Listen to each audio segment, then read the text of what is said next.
If you got a Bible, turn with me to Judges chapter 6. If you don't have a Bible, that's not a problem. We're actually thrilled to be able to say, please don't leave this building without one, because if you just go to the info center, we will make sure you get a copy of God's Word that you can read throughout the week, not just on a Sunday morning here with us. Gideon, for most people, I suspect, is very little more than the label on a Bible that you used to see in a hotel room. And maybe not even so much anymore. And I would suspect if I walked out onto the street and just said to someone, do you know what a Gideon is? They would probably say something like, I don't know what or who that is. Which is a shame. Because in the heart now of the book of Judges, his story takes 3 chapters, and it's an incredible story. And we're actually going to spend 3 weeks on this. It's going to be not interrupted because we knew this was coming. Next week, Paul Chamberlain's here. I'm thrilled. He was my favorite prof in university. I'm always excited to be able to listen to him. But we're going to do an overview this week of all 3 chapters. And then after Paul, come back for 2 weeks and look in depth at a few pieces of this story. So that's kind of our plan today. So that by the time we're done, we know more than just a name on a Bible. We maybe even know, because obviously we're not just out on the streets. Many of us grew up in Sunday school and stuff. And probably we know some stories of Gideon. Maybe the laying out of the fleece kind of story. It's like, how do you know the will of God? Well, you do what Gideon did, right? He laid out a fleece, whatever that meant, and then he prayed and God did something, and then he knew what to do next, right? And so for many of us, that's the takeaway of Gideon. Some of us know a little bit more of the 300, that somehow Gideon goes up against an insurmountable army and has something to do with drinking water, but we're not sure like who drank and how they drank and why that mattered.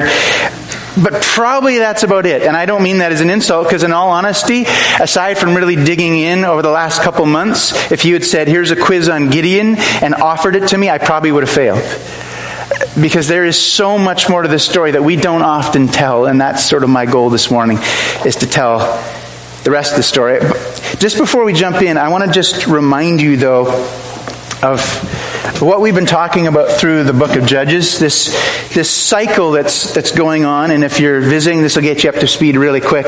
Here's the plot line of the book of Judges that just goes over and over and over. It starts with the people sin. Then there's a foreign oppressor. Then they cry out to God. Then God, in His mercy and grace, sends a judge. That's the name of the sort of the title given to these people who will deliver.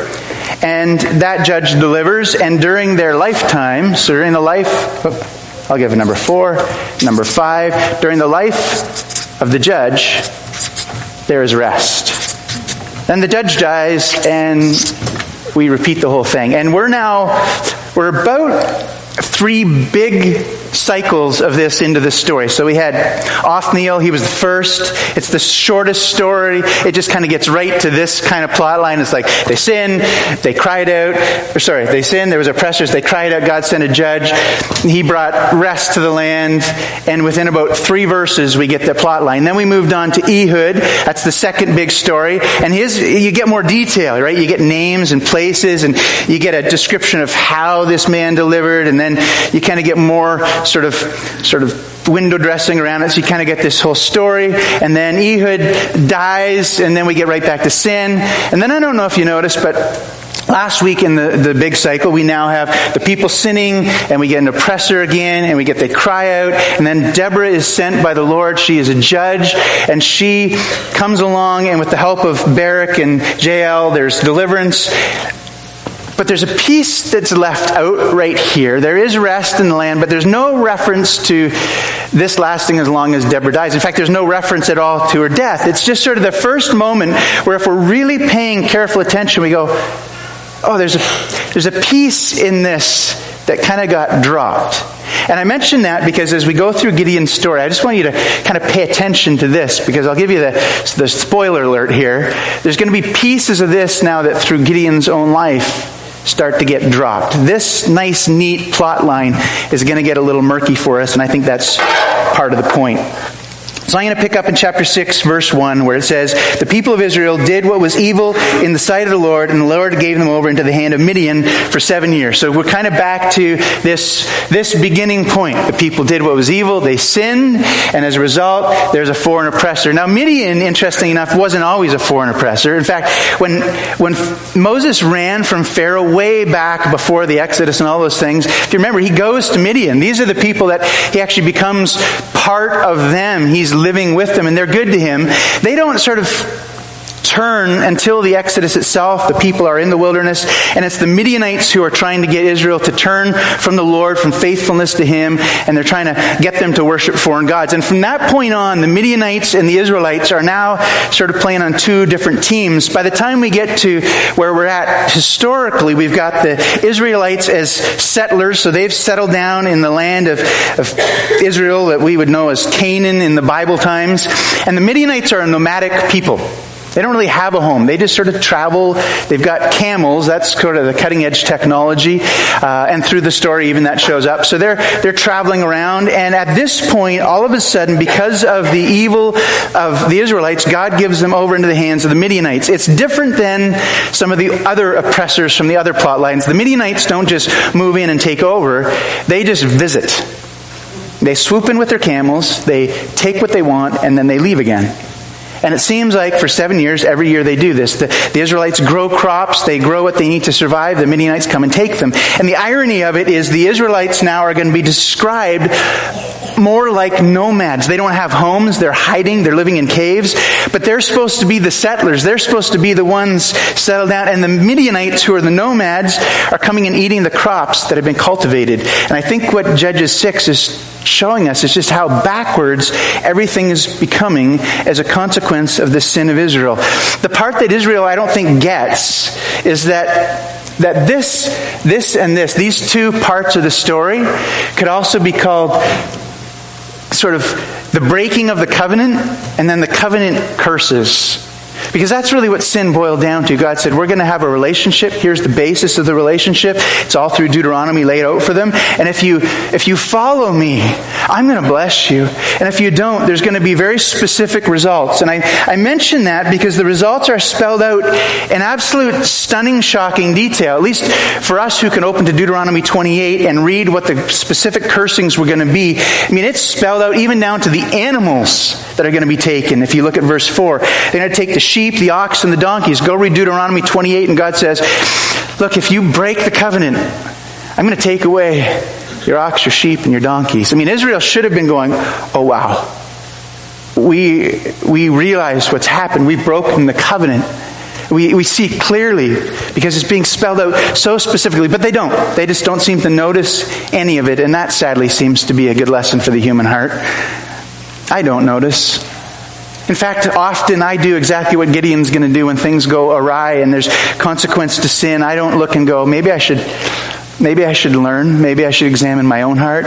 Instead, I do what Gideon is going to do a few verses later is, what's wrong with God? Why has God abandoned us? Never assuming that maybe it was me abandoning him. It's always his problem. Gideon's going to get there very quickly. But for the first 6 verses, we get this picture of what's going on in the land of Israel, the sin and the oppression. And it ends with verse 6, this statement, and Israel was brought very low because of Midian. They were crushed. Literally, it says something, they were made small. Just what looked like it should have been a significant nation is now being crushed under the weight of a foreign oppressor. Now that's the beginning of the story. That's kind of the first couple steps.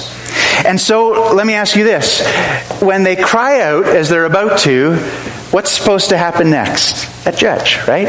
That's how the story works. And here's where it gets interesting. Verse 6. And Israel was brought low because of Midian, and the people of Israel cried out to the Lord to help. When the people of Israel cried out to the Lord on account of the Midianites, verse 8, the Lord sent a prophet. A prophet? The Lord's supposed to send a judge. Doesn't he know kind of the plot line of the story that he's constructed? He sends a deliverer because they cry out, and this time he sends a judge, and the judge says, the prophet says on behalf of the Lord, I led you up from Egypt I brought you out of the house of slavery. I delivered you from the hand of the Egyptians, from the hand of all who oppressed you. I drove them out before you. I gave you their land. And I said to you, I'm the Lord your God. You shall not fear the gods of the Amorites in whose land you dwell, but you have not obeyed my voice. If we were to stop there, as I've tried to kind of discipline my thoughts this week, here's what I think we would feel. Having been an Israelite, if you were an Israelite just having heard that message, you would probably assume, oh boy, we're in trouble now. It feels like the Lord's done saving us. No judge this time. Just a reminder that we've blown it. He had saved us. He saved us before. He now has come and told us that we've not listened to his word. And right at that moment where you think like maybe the justice or mercy of God is starting to evaporate, verse 11 comes. The angel of the Lord came and sat under the terebinth at Ophrah, which belonged to Joash, the Abizarite, while his son Gideon was beating out the wheat in the winepress to hide it from the Midianites. And the Lord appeared to him and said to him, the Lord is with you, O mighty man of valor. And Gideon said, Sir, if the Lord is with us, then why has all this happened to us? Where are all his wonderful deeds that our fathers recounted to us, saying, did not the Lord bring us up out of Egypt? And now the Lord hath forsaken us and given us into the hand of Midian. It reminds me of that story. And the mom who's telling her little girl all the great Bible stories of how God delivered, and David and Goliath and all the great ones of God working. And the little girl said to her, turns to her mom afterwards and says, sounds like God was a lot more exciting back then. You ever felt that? You open the Bible and it's like, where's that?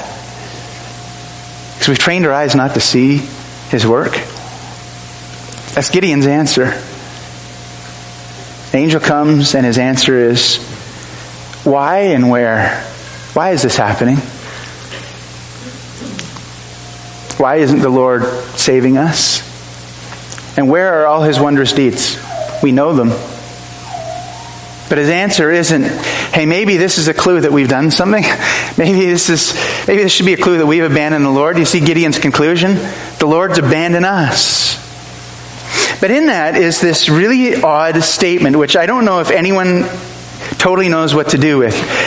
O Gideon, mighty man of valor. The irony is the man is hiding. He's threshing wheat in a winepress. That's not how you thresh wheat. You thresh wheat sort of on a high place, the top of a hill where the wind can blow, and you kind of thresh it and you break the chaff and the wheat. And there's different ways that they would do it, sort of bigger versions using animals and stuff. But it looks like Gideon's now hiding in a winepress, threshing out the meager little wheat he's got. He is far, far, at least to the human eye, from being any sort of valor or might. The guy's a coward. I don't blame him. I would have been in the I might not even been in the wine press. I might have been hiding somewhere.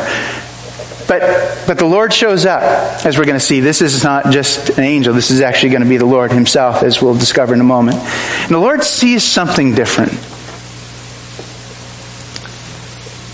Sometimes I wonder if we do too much what Gideon does. Is I'm just weak.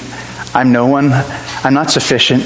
I'm the least from the least to the clans.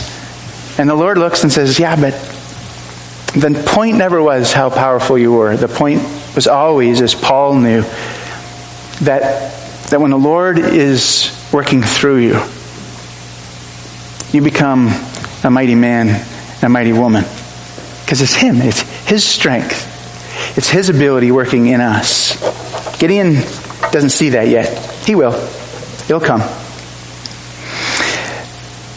That's the beginning point for Gideon. It's not a great start. He arrives at this moment, a coward. The Lord comes. He questions the Lord. He doubts the Lord. He accuses the Lord. And then this interesting moment. He puts the Lord, the angel, to the test. He begins to seem to realize that there's more going on here than first met the eye.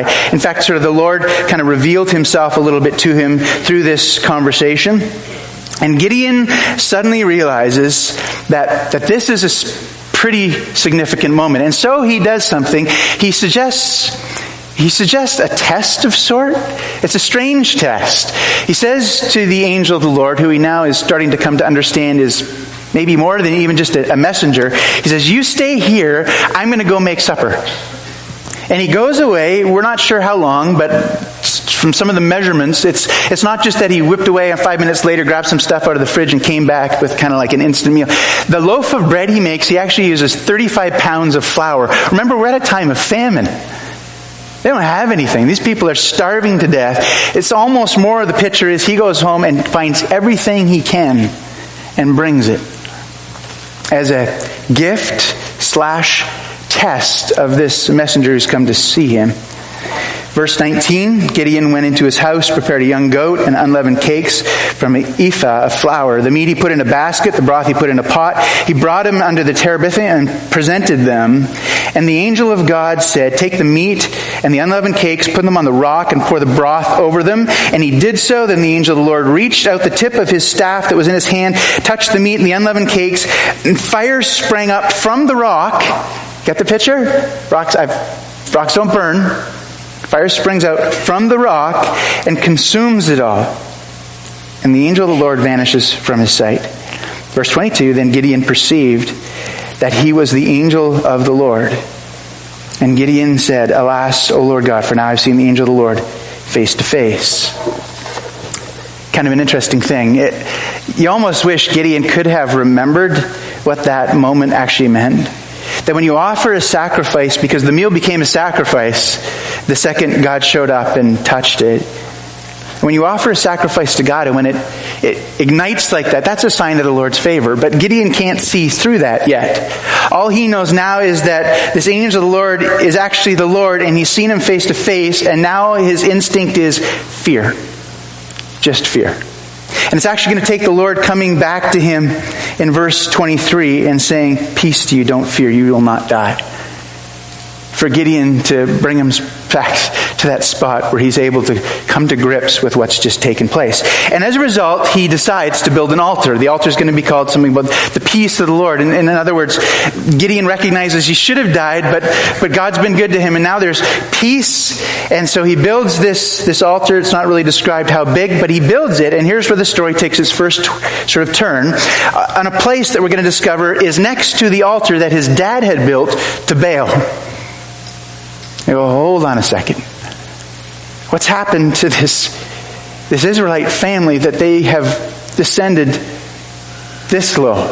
That they're actually worshiping Baal. In fact, it looks like probably the day before when Gideon went to worship, it wasn't the Lord he was worshiping. If he went with his family, it was Baal he was worshiping.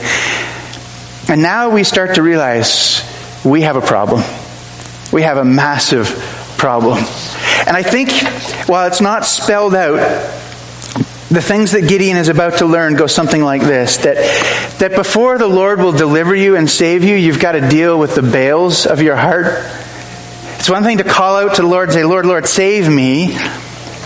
But until you've made Jesus Lord, I'm not sure how much we can assume that God's going to answer that. He does in grace at times, but it's like the Lord comes to Gideon and says, Gideon, the first thing we're going to deal with is the idols in your backyard.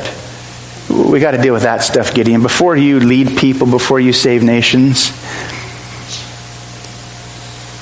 And if there is an application there, I don't know what is, because there's been too many people over the years who have gone off to change the world, who forgot first to deal with what was going on in their own hearts. The Lord comes to Gideon and says, okay, Gideon, here's what we're going to do. Tonight, you're going to go, well, actually, he doesn't say tonight. He just says, you're going to go and destroy the altar. Your dad's altar that he built. Just for an idea of how big this is, the one that they have excavated farther north of this was 24 feet square and 4.5 feet high. So these are big. So when we read the description of God saying, Gideon, take your dad's prized ox, it's a 7-year-old, every description of it means that this is the prized animal. Take that animal, destroy the altar to Baal, and then cut down the pole next to it that was used to worship Asherah. And then I want you to chop up the pole, which is kind of ironic because Gideon's name actually means chopper. So chopper, chop down this thing. Then once you've destroyed this and you've built an altar, then you cut up the lumber, put the lumber on it, then take your dad's prized oxen, butcher it, and offer it as a sacrifice. Gideon says, okay, but I'm going to do it at night. I'll go along. Isn't that interesting? Obedience. I've obeyed God sometimes at night.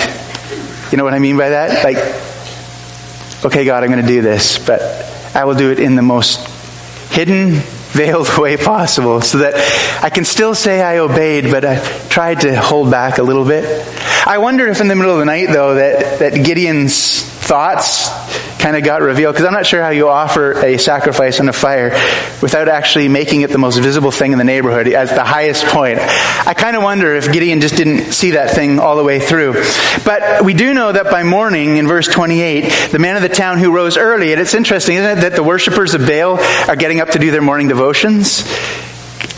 Kind of maybe shame on us for those moments where we've forgotten, but they're up, they rose early. And what's on their mind is their altar, and they go and they discover it's been broken down, it's been cut down, and they conclude that they must put the man to death who's broken down their idol, which again is such a sad statement on the nation of Israel. Idol breakers and destroyers should be the one who are honored. The idol worshipers, if anyone's going to get destroyed, it's them. And now we have this whole confusing, messed up thing where these are Israelites worshiping Baal, wanting to put to death their fellow Israelite who has destroyed the idol. And then the man who we wonder whether he will become the great problem for Gideon steps forward. It's his dad. Remember the owner of the ox, the builder of the altar? He steps forward and he says something like this: look, if Baal is real, why don't we just trust that Baal will deal with Gideon? Kind of the same sort of thing shows up in the New Testament a few times. Reminds me of John Knox's story. He was because of his preaching, he'd been made a slave in a ship rowing. This is years and years and years ago, Reformation times. And one day the slave masters came onto the boat. They're not criminals. They were criminals only because they preached the gospel, and they were trying to make them kiss a statue of Mary. This is John Knox's turning point. And he refuses. He's not going to kiss it. He's not going to honor or venerate that. That's kind of what that meant to them. And he takes it and he throws it over the edge of the ship. And he basically says to them, if Mary is so great, let her save herself from drowning. And the stick sinks, and they all sort of look and go, now we don't know what to do. And John Knox goes on and leads the Reformation in Scotland. It's kind of that moment for Gideon. He's destroyed the altar, and his dad steps up and says, if Baal is as powerful as we have thought, let's let him deal with the justice. I think his dad knows at this point. I don't know if it's just been a prick in his conscience, or all of a sudden he realizes he has veered so far from what was right. And it's interesting to me that the man who seems like he might be the greatest problem for Gideon becomes one of his greatest allies, his own dad. And it's a reminder to me that when I get in situations that seem difficult and I'm tempted to put the label on someone of enemy or adversary, to be really careful with that, because in God's great providence, that very person might end up becoming the very person that someday he moves alongside me as the greatest ally, because God can still transform hearts. Now, that episode seems now to get us ready that Gideon would now go and deliver his people. That seems to be the next step, right? Remember, the Midianites are still there, and by the time we get to verse 33, that seems to be kind of the point in the story. The Midianites now kind of arrive back on the scene. It's springtime. They've crossed the Jordan. They've encamped in the valley of Jezreel, and the Spirit of the Lord clothed Gideon. That is a brilliant description. It actually is, here's what it actually literally says. It's like the Spirit of the Lord is there, and he took Gideon and put him on like his clothes. Isn't that brilliant? And in the Old Testament, we see descriptions of the Holy Spirit, but all of it's limited. And we'll come back to this point probably in one of those 2 Sundays where we have more time. The extent is limited. Just the Spirit comes on a few. The duration is limited. The purpose is limited. Then we hit the New Testament.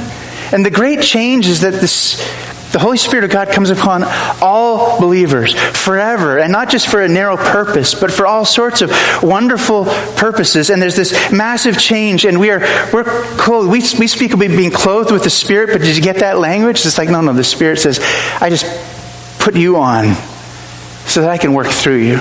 Gideon now is going to be used by the Spirit. He sends out word to all the nation, well, not quite all the nation, come back to that maybe, to most of the nation to come. We're going to go to battle against the Midianites, and this great transformation happens, and the only thing we can see is that Midian stood up to the altar, and now the Holy Spirit's come upon him, and those two factors alone are enough that an entire nation says, we'll follow him.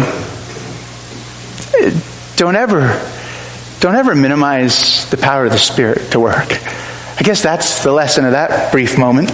Because I can't see any other reason why people all of a sudden decide to follow Gideon. He's still the fearful guy who's, remember, just been hiding. He's never fought a battle. Now he says, follow me. He actually will say that later. When they're actually going into battle, he says, look at me and do what I do. I'm like, Gideon, how many times have you fought in a war? Like, well, never, but just follow me. And they do. And I think the main explanation is the Spirit of God. Now, before he goes to battle, Gideon has one issue. He's still afraid. And here comes this fleece story. And the story goes something like this. Gideon puts the Lord to the test. He actually calls it a test, I think, in verse 39. He's honest, at least, what he's doing. We're told we're not supposed to put the Lord to the test, but Gideon puts the Lord to the test. It's this strange thing. We sort of use it as sort of an example of maybe this is how you figure out the will of the Lord. This one we're definitely coming back to one of those two Sundays, because let me just make sure you understand. This is not how you determine the will of the Lord. This is actually how you display your doubt in the Lord. That's what Gideon's doing here. And he's going to do it twice. And the only amazing part in the whole thing is that God just doesn't, I don't know what, strike him with fire and turn him into an ox. The only amazing thing is that the Lord actually does it. I think it's verse, I can't remember off the top of my head. Anyway, I'll try to come up with that one when we're back in it.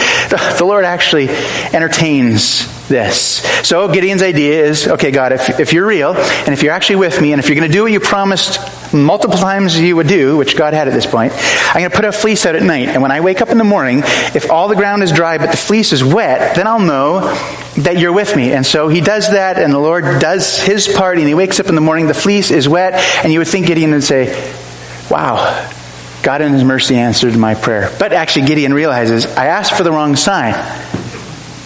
Because if you go home tonight, maybe not tonight, but if the conditions are right and you put out a towel on your picnic table, probably in the morning, if there's dew on anything, it's on the towel.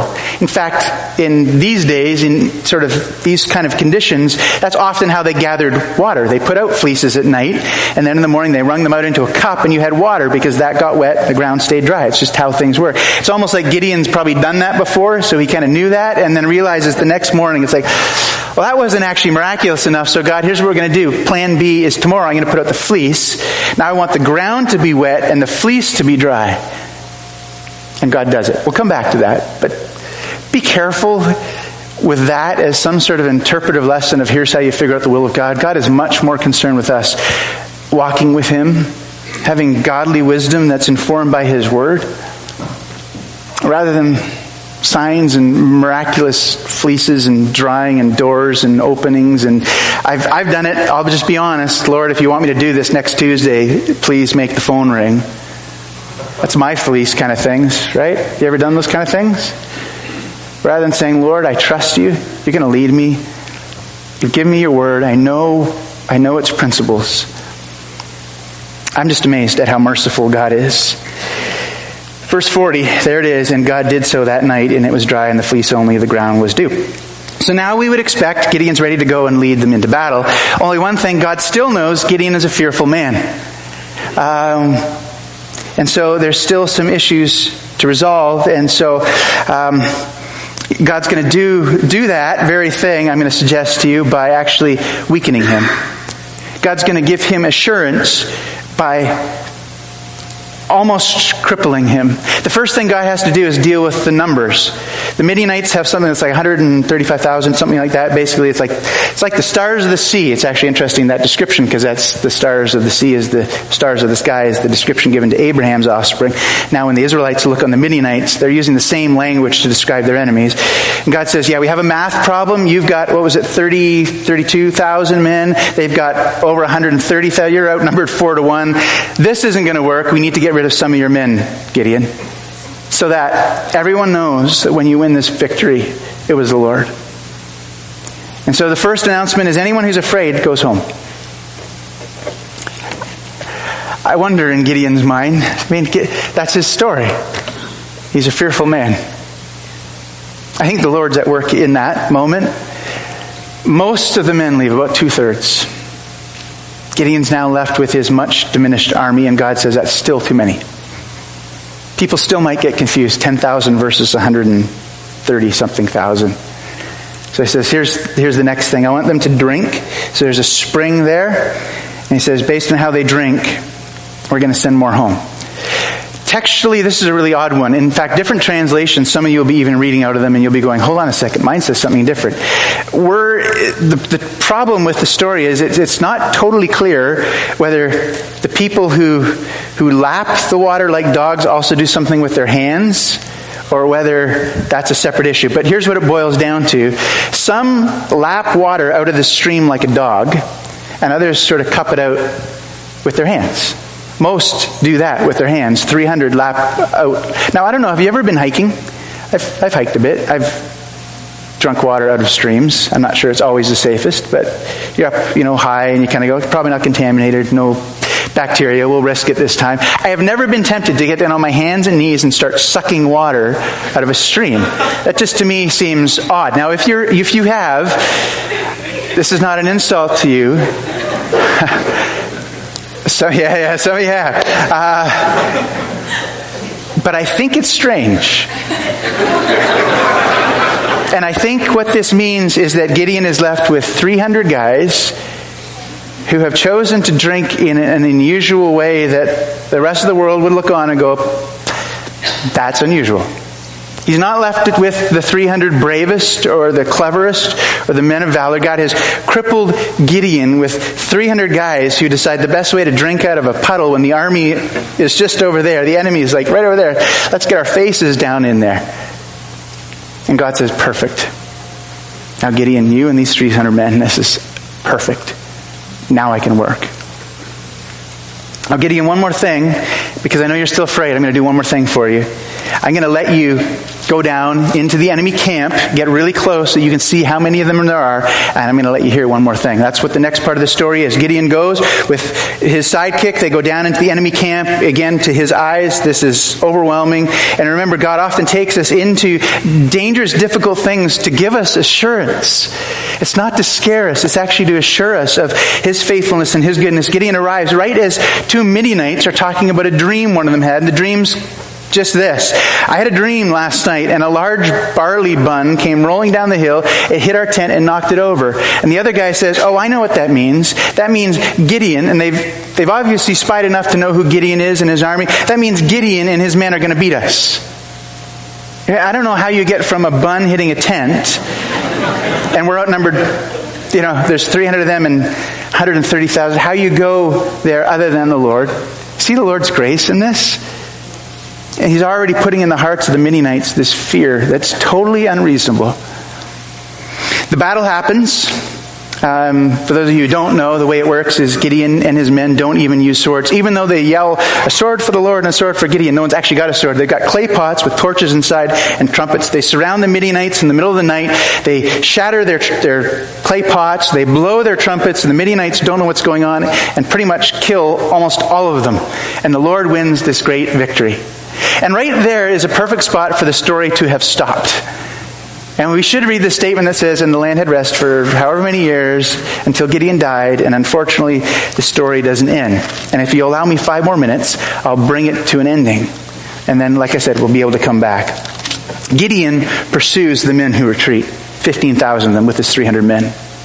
He crosses the Jordan in pursuit of them. It seems haywire, and interesting enough, from this point on, there's very little mention of the Lord in this. The one time Gideon actually brings up God very plainly, I think it's chapter 8, verse 2 or 3, he actually doesn't even use the name Lord. He doesn't use the covenant personal name. He uses the name Elohim, the generic name of God. I think it's our clue that something is going on within Gideon. Gideon's gone from a fearful man to this courageous man that God uses, but the progression hasn't stopped. Something is going seriously wrong in his heart. And there's 2 or 3 stories, we won't have time for all of them here this morning, that indicate it. The most tragic is he goes to his own fellow countrymen on the other side of the Jordan, asking them for help as he chases down the rest of the army, and they won't help, and he says, then I'm going to come back and I will enact revenge upon you.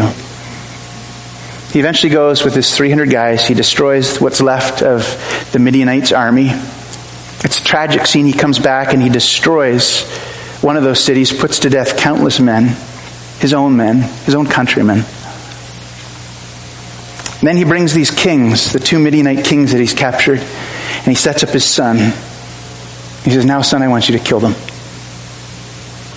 We learn along the way that the Midianites have actually killed off most of Gideon's brothers. That this is actually revenge. This isn't a righteous obedience to the Lord. This is now Gideon's heart that has been longing for the blood of his enemies. He tries to get his son to do it. And everything in that description pictures his son exactly like Gideon was before all this happened. Innocent, fearful, weak, unable to do this. And he won't do it. And if ever there's a hero in the story, I think it's Gideon's son. Gideon asks him essentially to become a Canaanite.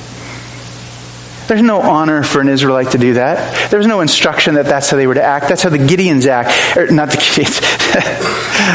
Don't quote me on that one. We'll put second service message on. The Gideons don't act like that. They're a very noble group. They put Bibles in hotels.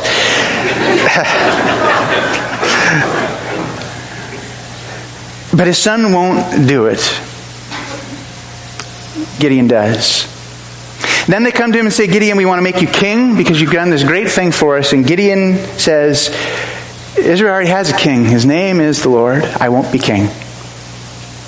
But his actions say something completely different. The story will end of him taking numerous wives and concubines, which is what kings did.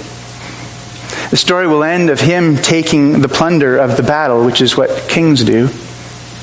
The story will end with him naming his son, my father is king, which is what kings name their sons. And Gideon will build an ephod,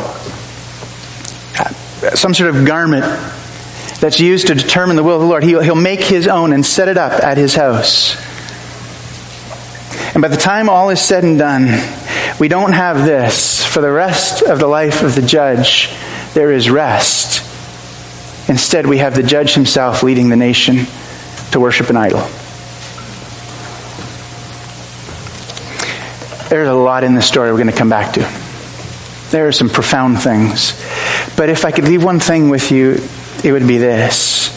When Hebrews 11 tells the story of these great men and women of faith, and they are great, and Gideon's included in it. He's listed in it. The story doesn't end in chapter 11. The story doesn't end with look at these great heroes of faith and somehow hold them up and venerate them or honor them or even imitate them. The story continues into Hebrews chapter 12 and tells us we're surrounded by a great cloud of witnesses, yes. And then it goes on to the very passage that Mark read for us this morning as we were worshiping. Therefore, in light of all of this, fix your eyes on Jesus. Not on a judge, not on a person. Fix your eyes on the Son of God who never fails, who delivers perfectly.